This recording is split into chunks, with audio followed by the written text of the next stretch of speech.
Salam budaya. Selamat datang di channel ini.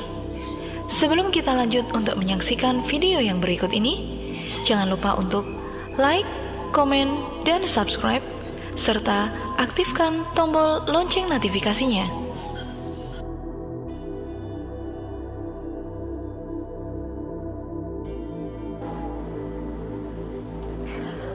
Hampir semua orang, khususnya orang Jawa, pasti mengenal tokoh yang satu ini, Semar. Semar adalah tokoh yang sering muncul dalam lakon pewayangan. Ada banyak sebutan untuk tokoh yang satu ini. Selain Semar, ada beberapa sebutan, antara lain Eyang Bodronoyo, Eyang Nayantaka, Ki Lurah, dan Hyang Ismoyo. Menurut cerita, Semar adalah tokoh pewayangan yang paling tua yang merupakan penjelmaan dari dewa yang memiliki kekuatan besar. Bahkan di beberapa cerita disebutkan bahwa Semar adalah jelmaan dari kakak Batara Guru. Batara Guru adalah penguasa Suralaya atau kahyangan tempat para dewa tinggal. Semar adalah nama tokoh utama dalam Punokawan di pewayangan Jawa. Tokoh ini dikisahkan sebagai pengasuh sekaligus penasehat para ksatria dalam pementasan Wiracarita, Mahabharata, dan Ramayana. Meski demikian, nama Semar tidak ditemukan dalam naskah asli kedua Wiracarita tersebut yang berbahasa Sanskerta, karena tokoh ini merupakan ciptaan tulen pujangga Jawa. Semar memiliki bentuk fisik yang sangat unik, seolah-olah ia merupakan simbol penggambaran jagat raya. Tubuhnya yang bulat merupakan simbol dari bumi, tempat tinggal umat manusia dan makhluk lainnya. Semar selalu tersenyum, tetapi bermata sembab. Penggambaran ini sebagai simbol suka dan duka. Wajahnya tua, tetapi potongan rambutnya bergaya kuncung seperti anak kecil sebagai simbol tua dan muda. Ia berkelamin laki-laki, tetapi memiliki payudara seperti perempuan sebagai simbol pria dan wanita. Ia merupakan penjelmaan dewa, tetapi hidup sebagai rakyat jelata yang merupakan simbol atasan dan bawahan. Dikisahkan Semar merupakan abdi atau hamba Sadewa dari keluarga Pandawa. Tentu saja peran Semar tidak hanya sebagai pengikut saja, melainkan juga sebagai pelontar humor untuk mencairkan suasana yang tegang. Pada zaman berikutnya, ketika kerajaan-kerajaan Islam berkembang di Pulau Jawa, pewayangan pun dipergunakan sebagai salah satu media dakwah. Kisah-kisah yang dipentaskan masih seputar Mahabharata yang saat itu sudah melekat kuat dalam memori masyarakat Jawa. Salah satu ulama yang terkenal sebagai ahli budaya yaitu Sunan Kalijaga. Dalam pementasan wayang, tokoh Semar masih tetap dipertahankan keberadaannya. Bahkan peran aktifnya lebih banyak daripada dalam kisah Sudamala.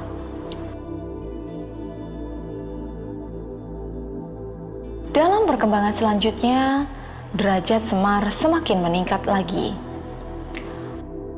Para bujangga Jawa dalam karya-karya sastra mereka mengisahkan Semar bukan sekedar rakyat jelata biasa, melainkan penjelmaan Batara Ismaya, kakak nomor 2 dari Batara Guru atau Sang Hyang Jagat Guru Pratingka, Sang Hyang Batara Manikmaya, Sang Hyang Batara Nilakanta, yaitu Raja para Dewa dan Raja Tribuana. Terdapat beberapa versi tentang kelahiran atau asal-usul Semar. Namun semuanya menyebutkan tokoh ini sebagai penjelmaan dewa dalam naskah Serat Kanda yang dikisahkan penguasa kahyangan bernama Sang Hyang Batara Nurasa yang memiliki 2 orang putra bernama Sang Hyang Batara Tunggal dan Sang Hyang Batara Wenang. Karena Sang Hyang Tunggal berwajah jelek, maka tahta kahyangan pun diwariskan kepada Sang Hyang Wenang. Dari Sang Hyang Wenang kemudian diwariskan kepada putranya yang bernama Batara Guru. Sang Hyang Tunggal kemudian menjadi pengasuh para kesatria keturunan Batara Guru dengan nama Semar. Dalam naskah Paramayoga dikisahkan Sang Hyang Tunggal adalah anak dari Sang Hyang Wenang. Sang Hyang Tunggal kemudian menikah dengan Dewi Rakti atau Batari Rakti, seorang putri Raja Jin Kepiting bernama Sang Hyang Yuyut. Dari perkawinan itu lahir sebutir mustika berwujud telur yang kemudian berubah menjadi 2 pria. Keduanya masing-masing diberi nama Ismaya untuk yang berkulit hitam dan Manikmaya untuk yang berkulit putih. Ismaya merasa rendah diri sehingga membuat Sang Hyang Tunggal kurang berkenan. Tahta kahyangan pun diwariskan kepada Manikmaya yang kemudian bergelar Batara Guru. Sementara itu Ismaya hanya diberi kedudukan sebagai penguasa alam Sunyaruri atau tempat tinggal golongan makhluk halus. Putra sulung Ismaya yang bernama Batara Wungkuhan memiliki anak berbadan bulat bernama Janggan Smarasanta atau disingkat Semar. Ia menjadi pengasuh keturunan Batara Guru yang bernama Resi Manumayasa dan berlanjut sampai ke anak cucunya. Dalam keadaan istimewa, Ismaya dapat merasuki Semar sehingga Semar pun menjadi sosok yang sangat ditakuti, bahkan oleh para dewa sekalipun. Jadi menurut versi ini, Semar adalah cucu dari Ismaya. Dalam kisah Purwakanda, dikisahkan Sang Hyang Tunggal memiliki 4 orang putra bernama Sang Hyang Batara Puguh, Sang Hyang Batara Punggung, Sang Hyang Batara Manan, dan Sang Hyang Batara Samba. Suatu hari terdengar kabar bahwa tahta kahyangan akan diwariskan kepada Samba. Hal ini membuat ketiga kakaknya merasa iri. Samba pun diculik dan disiksa hendak dibunuh. Namun perbuatan tersebut diketahui oleh ayah mereka. Sang Hyang Tunggal pun mengutuk ketiga putranya tersebut menjadi buruk rupa. Puguh berganti nama menjadi Togok Tejo Mantri, sedangkan Punggung menjadi Semar. Keduanya diturunkan ke dunia sebagai pengasuh keturunan Samba, yang kemudian bergelar Batara Guru. Sementara itu, Manan mendapat pengampunan karena dirinya hanya ikut-ikutan saja.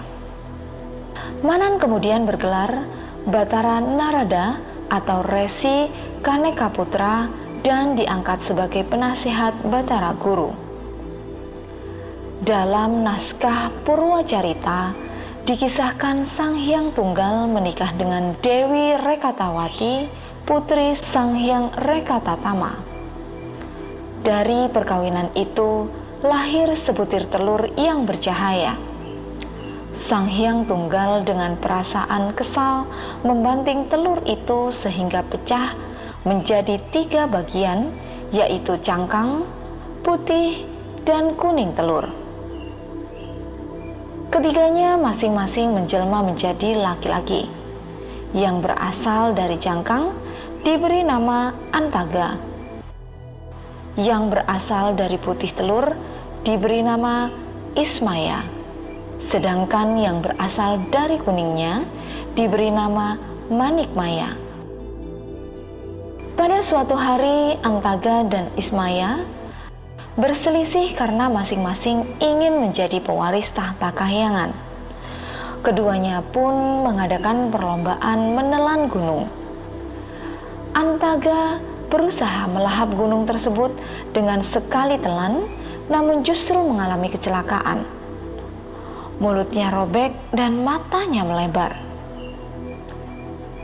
Ismaya menggunakan cara lain, yaitu dengan memakan gunung tersebut sedikit demi sedikit.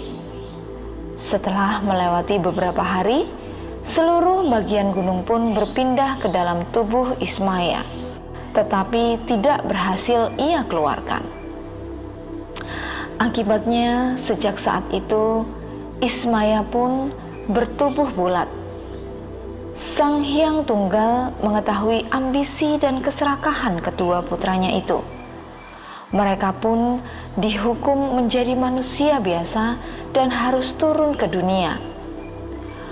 Manikmaya yang kemudian diangkat sebagai Raja Kahyangan Tribuana bergelar Batara Guru. Antaga dan Ismaya pun turun ke dunia.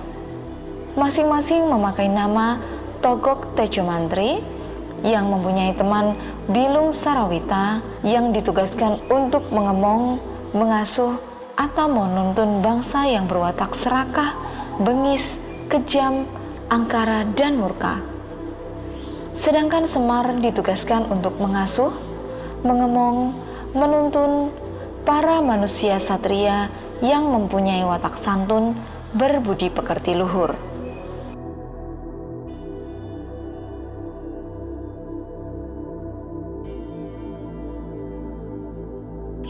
Terima kasih telah menyaksikan konten ini. Jangan lupa untuk share, like, dan subscribe karena kita akan memberikan informasi-informasi yang lainnya. Rahayu, Rahayu, salam budaya.